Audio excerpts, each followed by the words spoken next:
Hello, I'm Todd Phillips, the editor of Canadian Auto Dealer, and we're here today for an important topic for our industry. So important, in fact, that we need two people to tackle it. First off, Maria Soklis, the President and CEO of Cox Automotive Canada and Brazil. Maria, thanks for joining us. It's a pleasure to be here, Todd. Thank you for having us. And Emiliano Void, who's the National Operations Manager for Cox Automotive out of Montreal. Emiliano, thanks for coming by. Thanks for having us, Todd. Good to see you. First of all, let's start with the news. Maria, you became the first CEO in the auto industry to sign the CEO pledge of the BlackNorth Initiative. It's a major new initiative, and really tell us about what that means exactly and why you undertook that. Hey, Todd, thanks for asking. You know what? I am very excited about the fact that we have joined the BNI group. And there's a couple of reasons why we chose to do that. First of all, they had a compelling mission statement that was aligned with our mission statement for our Black Employee Network group. And second of all, we really liked that they were taking a business first approach. That was really, really interesting and different than what we've seen with other organizations in the past.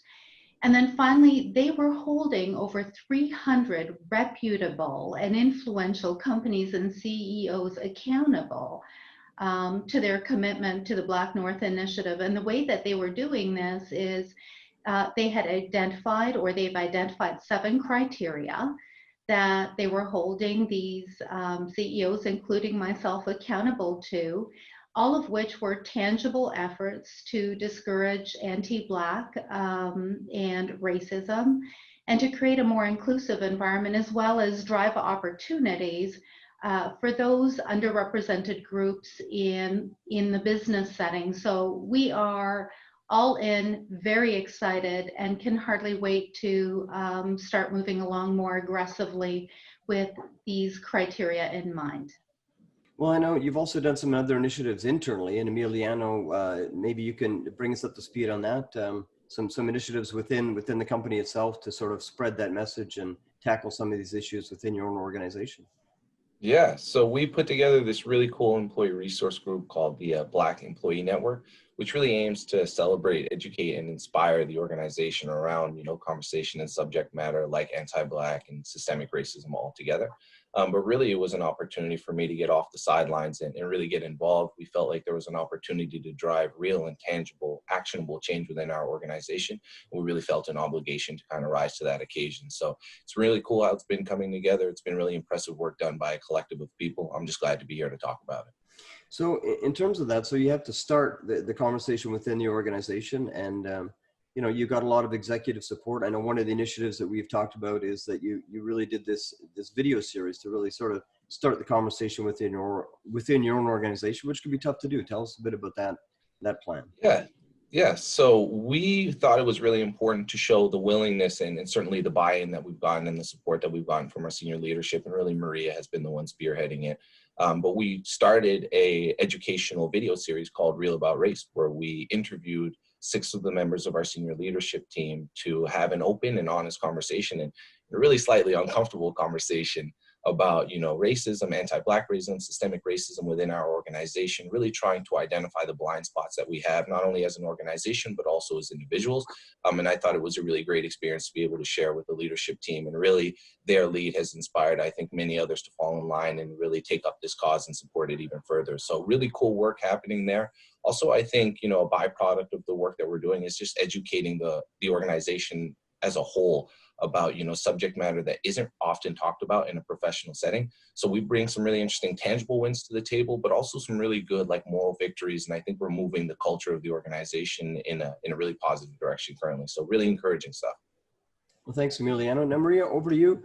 Kudos to you, first of all, for being the first to sign that in our industry. And I think that really shows your leadership and your commitment, and even internally to set up a group like that to really take a look at your own organization, set goals, set pledges.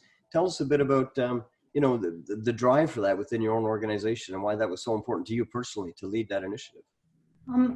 Todd, Cox has always done a really good job about trying to create an inclusive environment, and one that really celebrates diversity.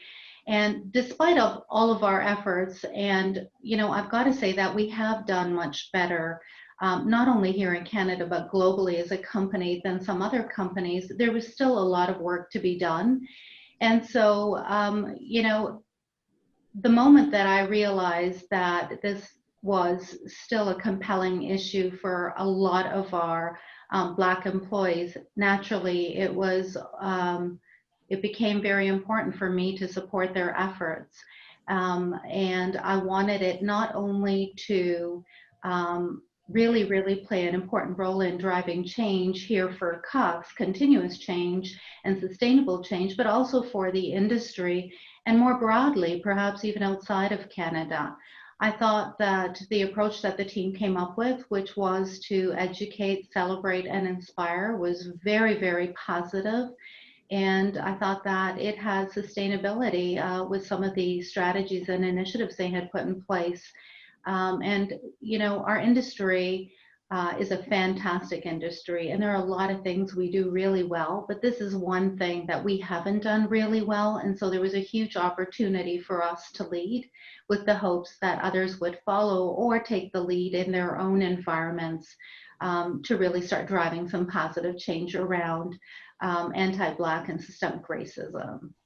I just want to follow up with you for a minute on that, because it is a broader initiative that is needed throughout our industry. I mean, you and I have been in the industry for a long time, and you know, when we go to various industry events, you know, Black people are very underrepresented in participation in the industry as a whole, certainly, and even in leadership positions. So it's a bit of an uncomfortable conversation to raise for our industry. It's not that anyone wants to be you know, throwing darts here and there and putting people on the defensive, but it's unquestionable that the industry can do better. So I think, you know, you're certainly, you know, helping to lead that, but the industry is more than your one organization. There's dealers, there's the supplier community, there's the OEM community, there's the aftermarket. So maybe speak about what you would like to see, maybe that change, sort of part of the other industry, sort of joining forces and helping to tackle some of these issues. You know, Todd, I think that in order to drive change at the magnitude and level that we need to on anti-Black and systemic racism, and really create a more inclusive environment and afford opportunities to more Black professionals, I think that we as leaders of companies really need to set an example, and we need to take ownership and responsibility. And there isn't just one company or one person that can do it alone. We really need to get behind this as an industry and drive positive change. It's time. We've been talking about discrimination, anti-gender discrimination. We're now talking about anti-Black discrimination. It's time that we get ahead of this and really make a difference in our industry. You know, if for no other reason, I mean, we all know that diversity increases productivity, which increases the profitability of your company. So, you know, if you don't want to do it for the right reasons, I mean, you can look at it from a business perspective as well. But I mean, the way I see it, there's only positive to come out of really embracing this opportunity to create a completely different environment for the people to follow in this industry in the future. Well, great answer. Thank you for that. Now, Emiliano, maybe over to you. You know, this initiative is started within your organization, but I mean, you know, the playbook, if you will, that you're developing to help have these, you know, uncomfortable initially conversations about race, but they do get easier and people can talk through it. Everybody's adults, and this is an industry where we can kind of challenge one another to make a difference without backing away from the difficult issues. But what do you see sort of this moving out to extend a hand, if you will, to other industries and other people to say, hey, this is what we did and here's how we can help. So what do you see in terms of other partnerships evolving? Yeah, to Maria's point, the work is required considerably in larger capacity than just within the walls of Cox, right? This is an industry-wide, you know, situation that needs to be addressed, and really a societal issue that I think is front of mind for quite a bit of people currently. So there's going to be a need for this work to be picked up and be done in other places. And certainly, I think the willingness that we've seen from people to get involved within our organization and some conversations that we're having outside of our organization, the willingness to help is absolutely present, and for the most part is resounding. I think quite often people are struggling with how to actually get involved in how to lead tangible and actionable results. And to that capacity, we are thrilled to be, one of the people that are leading, one of the organizations that are really leading the charge in the automotive space. And we would be absolutely thrilled to share, best practices, really the work that we've put together. And to your point, basically an entire playbook on how to make your organization a more equitable place for Black people, and certainly dismantle structures of systemic racism that are in it. So yeah, I think if the work stops within the walls of Cox Automotive, we haven't done a good job on our part. But I certainly feel like there's an opportunity and a willingness for the industry to pick this up as a whole, and we would be thrilled to be people that help kind of make that happen. So we got some stuff coming down the road, Todd, but let's not spill all our secrets currently, right? There's more to come, but certainly I think the work and the willingness is out there, and we're happy to help. And there's definitely more to come on that in the new year. And I think, we'll just leave it at that. But I know, Emiliano, you and I have talked many times, and I think as an industry, we're keen to get behind sort of a broader initiative as well. So I won't spill the beans here. This is a fantastic leadership. You guys are really putting that first spike in the ground, and the rest of the industry can really start to pick it up. I just want to ask one question to you, Emiliano, because we have talked in the past. Yeah. This isn't something that, you didn't come out of this from a long history of, let's say, militancy and protest. There was really some forces across North America that led you to look around and say, look, we have to do it. As Maria said earlier, why not now? We have to do something now. So maybe without getting into the whole history of that, this didn't happen out of context. There's things going on now that really sparked you to move. So tell us a little bit about your own history there. Yeah, well, I think, current social climate makes it such so that, there's considerably more visibility, focus, and attention towards, the plight that Black people face on a regular basis, across North America, across the globe, whatever it may be.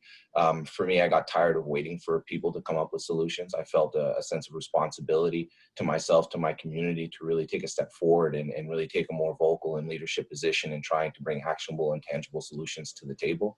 So again, it was just time for me to really get up off the sidelines, get involved, and try to drive real change. So it comes from a bunch of different things. And to your point, I'm no social activist, militant running around here.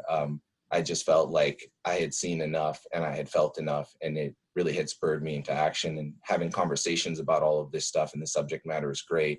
Really what's going to drive a difference is the action we put behind it. So again, it was really just time for me to stop talking about it, being upset about it, and really start to find ways that I can change, structures that I'm a part of, organizations that I'm a part of, whatever sphere of influence that I may have.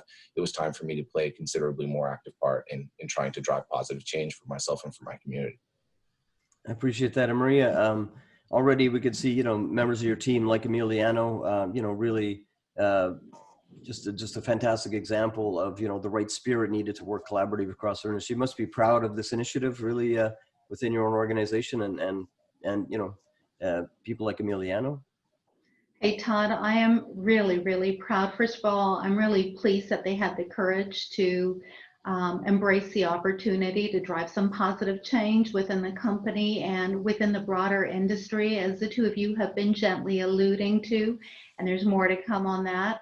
And I'm really impressed with the hard work that Emil and his colleagues, our team members, have put into this to build a strategy and a mission statement and initiatives around educating people and celebrating the small wins step by step, and inspiring the rest of our community here at Cox and the industry, and more broadly outside of the industry as well. And then finally, I am so proud that they are doing this in a positive way and in the spirit of one of our guiding principles, which is to always do the right thing. They could have taken a different direction, but they chose not to. And I think they made the right decision, and that their approach is going to really help to drive some sustainable change. And I'm really excited to see where this goes.